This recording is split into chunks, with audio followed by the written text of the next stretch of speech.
Hey scoundrels, Bran here. Starting another channel kind of thing. This is gonna be where we start. This is Weird Wolf Unchained, where I talk about horror movie stuff and things that only I'm interested in. This is hopefully will be a branch off of the Weird Cat Entertainment later on down the road, where hopefully my wife and I will sit down and talk about shared interests in the entertainment industries. Anyways, so I'm getting started with this on something that I think would be fun and interesting, where I watch a horror movie with my children and we sit down and talk about it afterwards. It's going to be kind of an interview style format, so it'll be pretty scripted in a way. Relatively same questions through each episode. We'll build on it and expand a little bit as they get better about doing this. But that's also part of the reason why it's so scripted, is that way they know what's coming and they know they can think a little bit quicker as time progresses and know what they want to say about things. And they can pay attention to the movies a little bit more. Anyways, again, I'm Bran. This is my daughter, Sarah. Hi. And my son, Robbie. Hi. And what movie did we watch today? Paranormal Activity 1. Paranormal Activity, the first one. So, what was this movie about? This girl has had something haunting her since she was 8, and it's followed her around many houses. Yeah. Her first house burns down. Okay. Let's give a nice little summary here.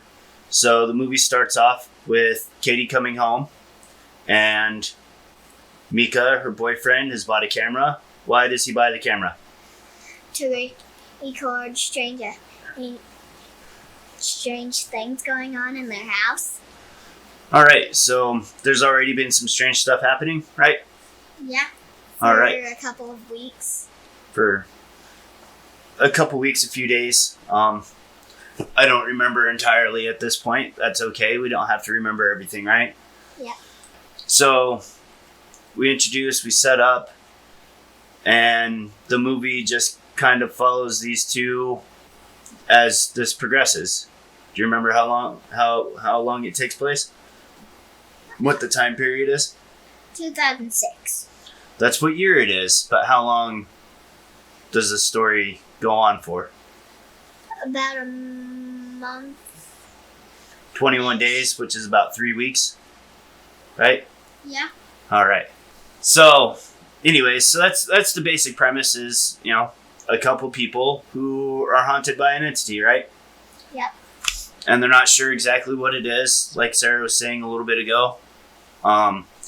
It's followed Katie around. Generally speaking, in these movies, that's not a ghost. It's another kind of entity, right? Yeah. All right. So let's get into the question, shall we? Yeah. All right. So, Robbie, what was the scariest part for you? The part where Mika gets thrown at his camera. Yeah? Why was that so scary? What made it so scary? Because I was expecting them to come running in the room like earlier in the movie. Like they do a whole bunch of times, right? Yeah. So essentially that scene also subverted your expectations, right? Yeah. Where you're expecting one thing and something else happened? Yeah. That's usually how Daddy gets scared. I don't get jump scared very easily, and not a lot of things make me queasy and feel weird inside, like scared. So I really enjoy when a movie's able to do that. This one doesn't anymore. I've watched it too many times now. So, Sarah, what was your scariest part? When Katie crawls up to the camera and hisses in it.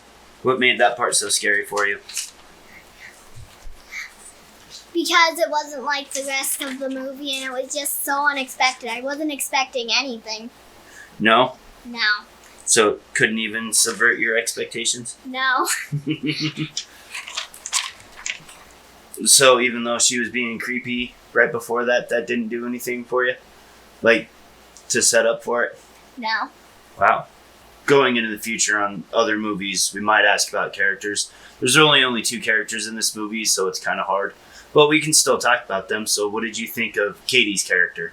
Was she nice? Did you like her? I'm okay with her. Yeah? Yes. I like her up until the end. Up until she becomes possessed? Yeah. Did you catch that that's what happened at the end? Yeah. Yeah. Are there any specific things that you like about Katie? I like that she tries to make him put the camera up. Yeah. Yeah. Sarah, anything from you? No. No? Alright, so what about Mika? What'd you guys think of Mika? I liked him. You liked him? Yeah. What about you? I don't like that how he was treating it like a game at first. Yeah. I'm not a big fan of Mika, and this is actually one of my problems that I have with this movie, is that it was at a time period where there was a lot of characters written specifically so that way you don't like them. So that way when something bad does happen to them, you don't feel for that character necessarily. And it's a problem that a lot of people have with some of these movies, that the characters are unlikable, and so when things happen, you don't care about it. It's just there to be there. But watching it this third time and paying a little bit more attention to it and how it influences the story, yeah, he's a jerk in the beginning, and he's a jerk throughout the whole movie. But there are points at the end where you can make the argument that maybe it's the demon causing more of the conflict, and like adding some extra negative energy to them, so that way they fight more. Right? Is that something that makes sense? Yeah. Yeah. I suppose I should talk about my scariest part real quick too, huh? Let's backtrack a little bit, because it's no fun if just you guys answer, right? Because when I talk about this on my own, I'm going to talk about completely different stuff. I believe the scariest part for me when I was first watching this was the very end, just because everything up to that point builds up. So that way there's this tension. And watching it this time, there's a nice pause right before Katie throws Mika into the camera. So it builds this little bit of tension slowly, and it's building slowly throughout the movie. And then wham, it just happens. Like I said, jump scares don't get me very often, but it's very possible this one could have gotten me. I don't remember. It's been a while since I watched it, and if it did get me, it didn't stick too well. What was your favorite part of the movie? Or not even necessarily favorite part, but this could be your favorite thing about the movie. So how it looks, how it's shot. I like that the entity is invisible, and you can tell it's there, but you can't actually see it. It helps make it a lot scarier, doesn't it? Like the shadow, the chandelier moving, the blanket moving, the door moving. I'm going to play off of that a little bit. Isn't it kind of neat how closer we get to the end, you can actually see the shadow of the entity? Yeah. So that could maybe show that it's growing in power.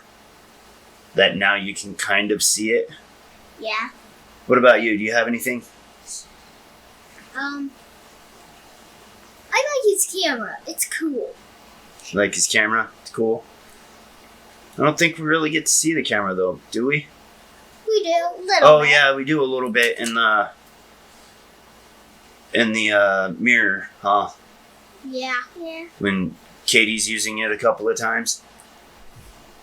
Because it's a big kind of old school style camera. Whereas like you guys have a camera that's a few years old now. And that one's small, isn't it? Yeah. Like, you guys can maneuver that pretty easy. Do you think you'd be able to use his camera real easy? No. No? It's probably heavy. It looks heavy. And it also looks pretty complicated. Well, probably not more complicated than yours. It just, they hadn't figured out quite how to make everything more compact. And that was as cameras started transitioning from tape format. So like VHS tapes. You guys should kind of know what those are. We've had some. I do still have some of the Star Wars tapes. You ever seen them? Yeah. No, it's big tape, and you used to have to stick that in to record. And then they made some smaller ones, which was kind of neat. So the cameras did get a little bit smaller there for a little bit. And then they transitioned into digital, and that's where that camera's at. I kind of like the feeling of this one, and I'll go into this a little bit. I almost kind of wish this movie had come out a little bit later after YouTube was bigger. Because it would have been neat to see like the YouTube channel posted down in one of the corners. Like it's a YouTuber that found this footage somehow and put it together and edited it and made it so that way you can see this paranormal activity happening, and that could be the name of the channel. That'd be kind of neat, huh? Yeah. And that would explain why there's the timestamps and the date stamps and stuff. So, did you find this movie interesting? Did it have some decent pacing? Yes. I like that at first it was just sounds, and then it got more scary as it went. So, it was kind of hard to hear on this because of the way we're watching it. Did you hear the keys the very first time? No. I think that was night one. Let me go back to my other notes. Yeah, night one, you hear the keys fall in the hallway. And then in the morning, she says, "Where are my keys?" Right? This kind of goes into something that I was trying to say a little bit ago. I have to watch this again because I don't remember how the sound was through this one. Because I know there are times in some of the other ones for sure, because I watched those a little bit more recently, where you can hear this kind of deep humming, buzzing sound when the demon's being active. And I've got some feelings on that. Like I said, I have to go back and watch it, and I'll get more into that in my own review of this.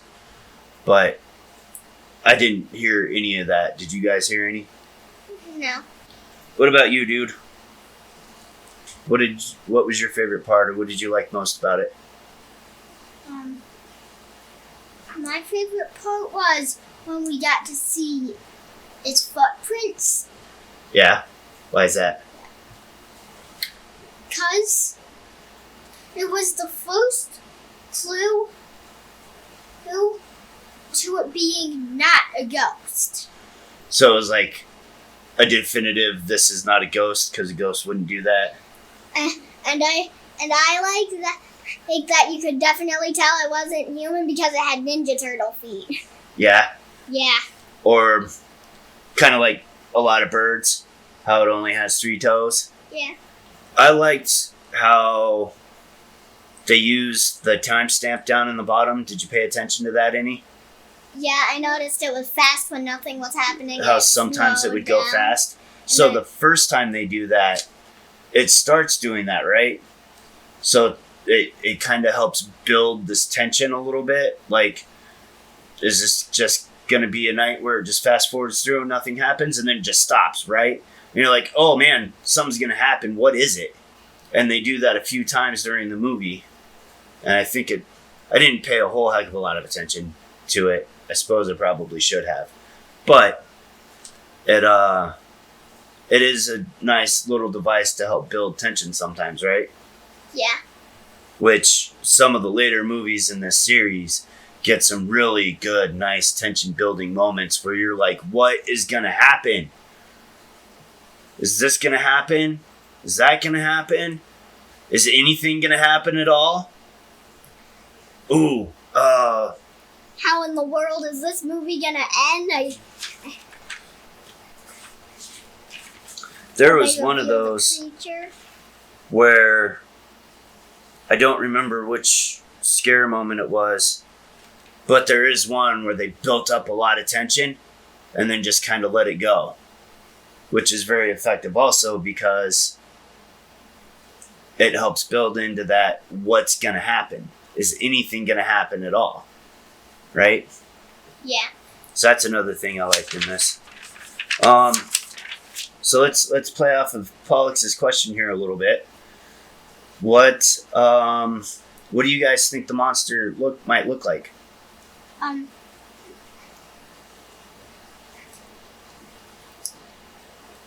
think it might be kind of look a little style dragon's centaur-like. Yeah? Yeah, because the feet made me think its knees are bent back like styles. Like what? Like, Satyrs? yeah. Okay. I'm not quite sure what it might look like because at first, when I saw the footprints, I thought it might be slimy and gross like an amphibian. Yeah. But then when I saw the shadow looked man-like, human-like. So I'm not quite sure what it might look like. Well, what are some other things? Do you guys think it might have horns? I think it might have horns. That's also part of the style thing. And you don't have to go along with that. I'm just trying to prompt you a little bit. Because it could be slimy. It could be man-like with just weird feet, right? Yeah. There's nothing wrong with that. That's still creepy, isn't it? Yeah. I was expecting Katie to be possessed by it, but I expected her eyes and face to change a little bit. Well, they kind of did that, though. Did you see that in the part that you didn't like? Or not that you didn't like, that scared you? They do change her face a little bit. And it looks like the shadowy face is coming out of hers. I didn't notice that. No? But I kind of saw bags under her eyes or something. And that could be. I can't speak to that personally because she was having a hard time sleeping, right? Yeah. And when you don't sleep real well, you do develop bags under your eyes. How scared were you guys throughout this whole movie? I was really scared. I didn't know what else could happen. It was flowing up in my body, and the first real big scare was when there was that big boom sound. And then the scream? Is that the one you're talking about? Yeah. What night was that? That was night 13, where there's a little bit of stomping and it kind of wakes them up.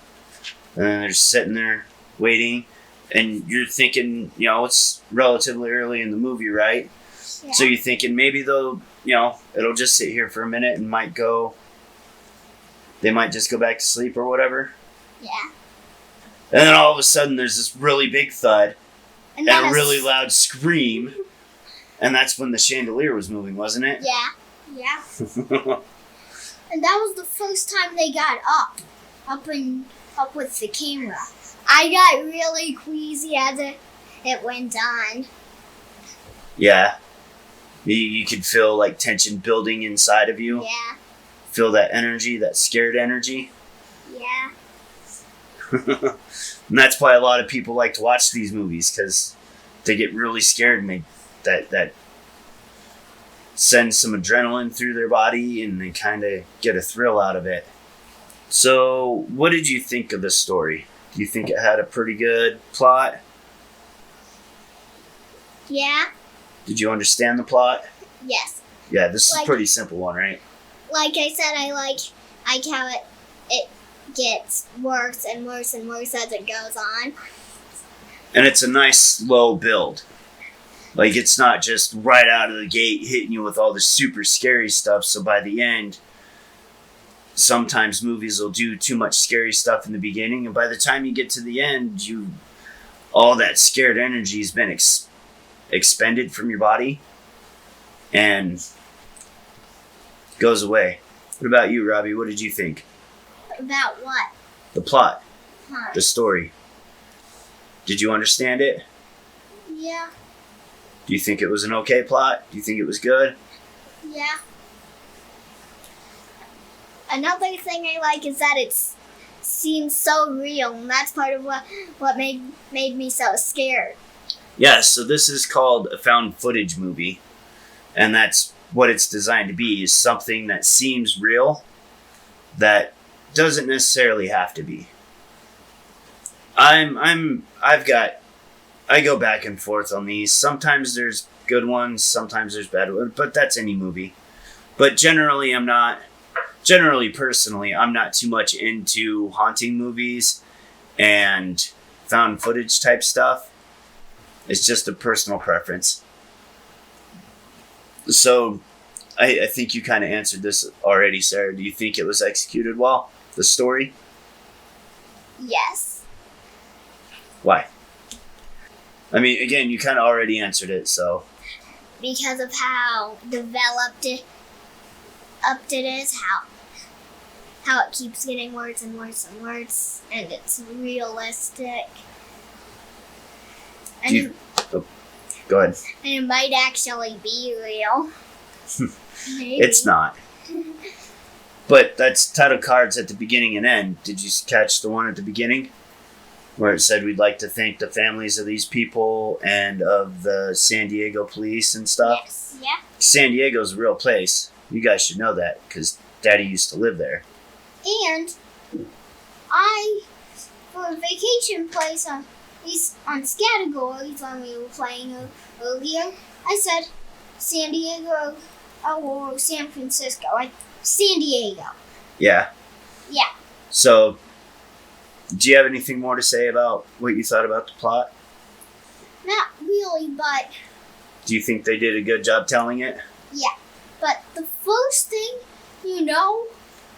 that you figure out, the first part that I figured out something was there was on the second, third, or fourth night where the door was moving. Yeah. Yeah. And that's kind of how it's meant to be. That's when I started getting scared. And it's what it's supposed to do, right? Because, I mean, keys falling in the middle of the night, that could be anything, right? Just like how the actual very first thing was the ice maker making noise, but they're already in this mood of like, what's going on? What's that? What are those noises? So, I do want to point something out with the plot real quick, because I thought this was well developed. I thought it had enough there to compel you and keep you interested in watching. Because, like, how is this, what's going on? Oh, this is starting to get worse and worse and worse. It does have the trope of something happening to a person and a person not believing, right? And I want to bring that up because there's other people that talk about it with this movie and the next one, and how it's a theme, but it's not really a theme in the movie. It's a trope. It's something there to add a little bit of conflict to the movie, which is one of the areas that, again, is another trope with these haunting movies, especially where demons are concerned, is that the demons will cause a lot more conflict than normal. So, do Katie and Micah have a few fights throughout the movie? Yeah. But they're pretty natural to what's going on. Usually when the demon's doing it, these people become more aggressive than normal in their fights. So they'll say things that they wouldn't normally say in a fight, or they'll fight about little petty things that,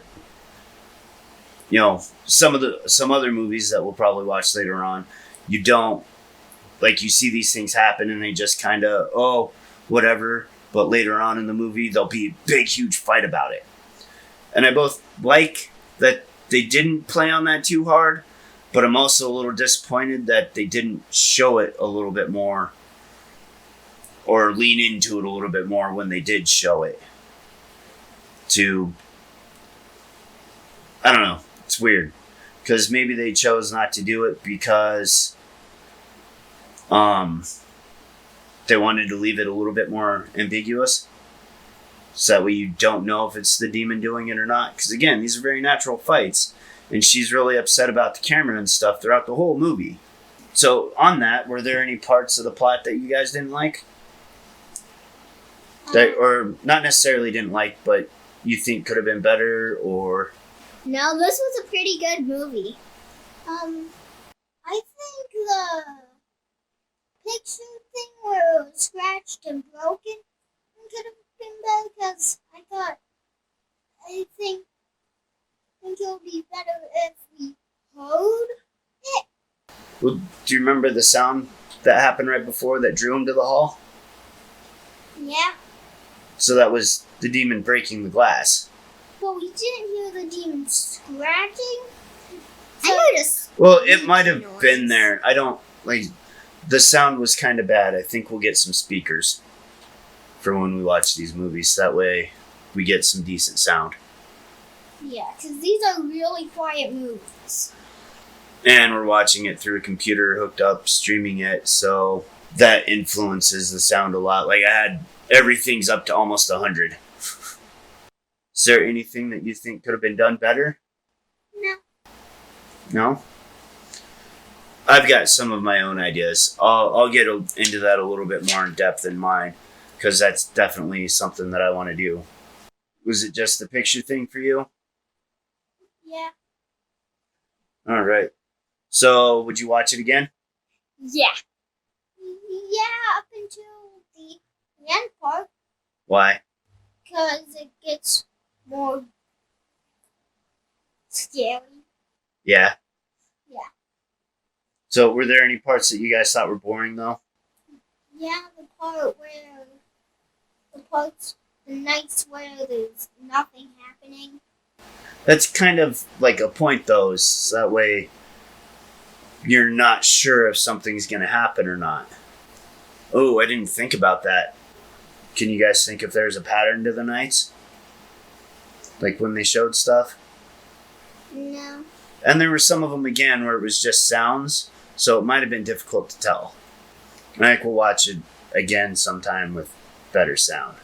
So there's a couple things that I noticed in the movie and a little bit while we were talking about this that I wanted to get more in specific with you guys about. So did you guys notice anything about the footprints? It's like a frog's footprint. No, I mean, and how it was traveling. It was traveling toward the bedroom. But it didn't go show footprints going back? No. So that leads to the idea, again, that the demon wanted them to find it, that he chose to put the footprints there. Doesn't Katie say that? Yeah. And then maybe it hid under the bed. Maybe. Maybe it just disappeared. Maybe. Maybe it floated up to the ceiling. Maybe it flew back. Maybe. Or maybe when it ran out of powder, it walked back and stepped over the powder. That could be too. So we don't know how big this thing is, right? Yeah. Could have really long legs. It could have been crawling on all fours. It could have been. At first, Maybe it is four-legged. At first, I thought the footprints were handprints. Oh, yeah? Yeah. What are some of the things that you noticed about the teeth after it bites Katie? I noticed that they look all canine. I noticed that they're a little wonky. Yeah. Yeah. So they're kind of all over the place. They definitely had a mouth pattern, right? But they're kind of, some of them stuck out a little bit further. So maybe it's got an oddly shaped face. Yeah.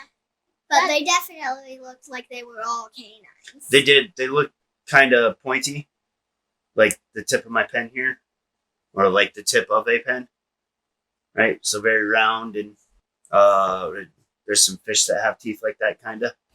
And why I think of it called dragon is because dragons have all canines and... Or like dogs. Dogs have teeth like that. Yeah. And cats. And the mouth is weird, so the teeth have to be a little weird. That's part of the image I thought of it when it was slimy.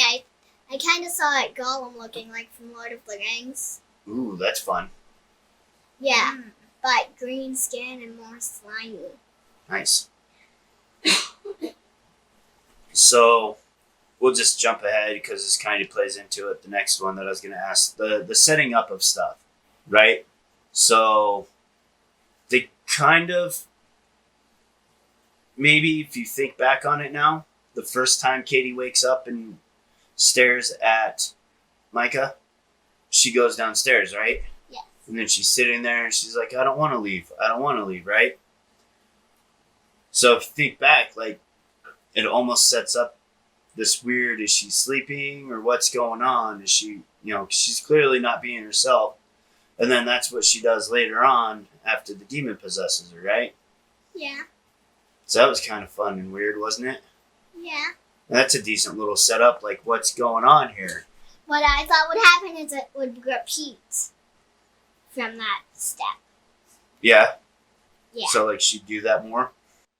Like a sleepwalk kind of thing or something? Yeah. And on night 20 or 21, I think it's 21. Yeah, on night 21. And when she does it again, and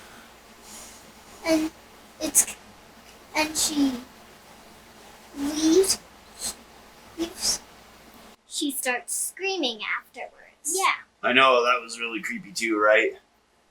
Yeah. Is there anything you guys noticed that they set up?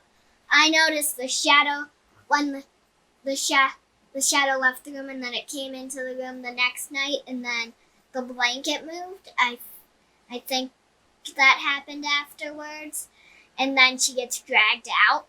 Well, it happens the 2 nights in a row, the 20th and the 21st, where he reaches up in and touches her and kind of plays with her foot a little bit. And then she wakes up a couple seconds later and other stuff happens. And then she just gets dragged out of bed. Yeah. Or no, I think it was 19 and then 20 she gets dragged out. Because that's when she gets bit.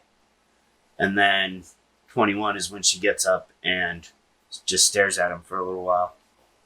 Oh, the setup with her standing over him, right? You're like, what's gonna happen? And then you don't know, and then she goes to the other side, right? And then I expected her to bite him. Or something, like you, and that's part of that setup there, is you expect her to do something. And she doesn't. And then she just leaves. And then starts screaming, and then throws him at the camera. I know. After a little bit of just staring at the bed. All right. So, do you have anything else to say? I really like how the shadow comes in one night, and then maybe it hides in the goes out one night, and then comes in, and then maybe it stays the night. But it's possible. You don't see it go out. It's very possible. There's all kinds of possibilities with this because we don't really see it. So I do like that it's invisible. All right. I think that's good. I think we'll wrap it up there. Thanks for listening, everybody. I don't know exactly when we're going to watch Paranormal 2 because I want to see how these guys do tonight because it's on me to wake up and take care of their nightmares. And hopefully talking about it and getting into it and, breaking it down as a movie helps alleviate some of that tension tonight. Yeah, we're watching this right in the middle of the day, so that way there's also plenty of time for them to let it go. As they get older, then we'll start watching stuff at night. Yeah, because then we'll have less nightmares. Hopefully. I already haven't had dreams since, when we were in Ohio. Oh, I'm sure you have. You just don't remember them. Yeah. All right. Well, we're going to wrap it up there. Well, this is Bran, signing off. See you next time. All right. Have fun. I'm going to steal this for a minute. Be good people. For a minute, be good people. For a minute, be good people.